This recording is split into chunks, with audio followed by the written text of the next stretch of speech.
গ্রামে থাকত গোপাল নামের এক ভীষণ বুদ্ধিমান কিন্তু সমানভাবে ধুরন্ধর লোক। তার বুদ্ধি এমন ছিল যে মানুষ সমস্যায় পড়লে যেমন তার কাছে যেত, তেমনি ঠকতেও রাজি থাকত, কারণ শেষে হাসি পাওয়া নিশ্চিত। একদিন গ্রামের মোড়ল ঘোষণা দিল যে আমার গাধাটাকে কথা বলাতে পারবে তাকে ১০০ টাকা পুরস্কার দেব। সবাই হাসাহাসি করল, গাধা আবার কথা বলে নাকি? কিন্তু গোপালের চোখ চকচক করে উঠল। সে এগিয়ে এসে বলল, মোড়ল সাহেব, সময় দিন ১ বছর। গাধা যদি কথা না বলে আমি ১০০ টাকা দেব। মোড়ল খুশি হয়ে রাজি হয়ে গেল। বন্ধুরা গোপালকে ঘিরে ধরল, তুই পাগল হয়েছিস? গাধা কথা বলবে কি করে? গোপাল হেসে বলল, ১ বছরে ৩টে জিনিসের একটা হবেই। গাধা মরবে, মোড়ল মরবে, না হয় আমি পালাবো।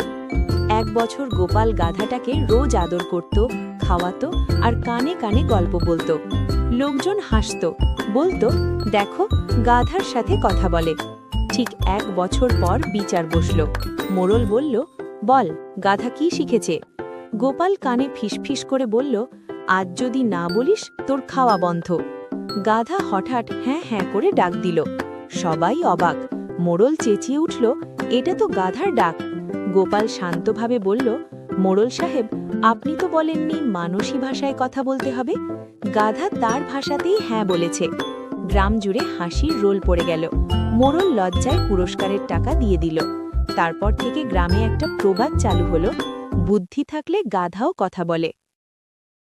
গল্পটা ভালো লাগলে লাইক ও সাবস্ক্রাইব করতে ভুলবেন না।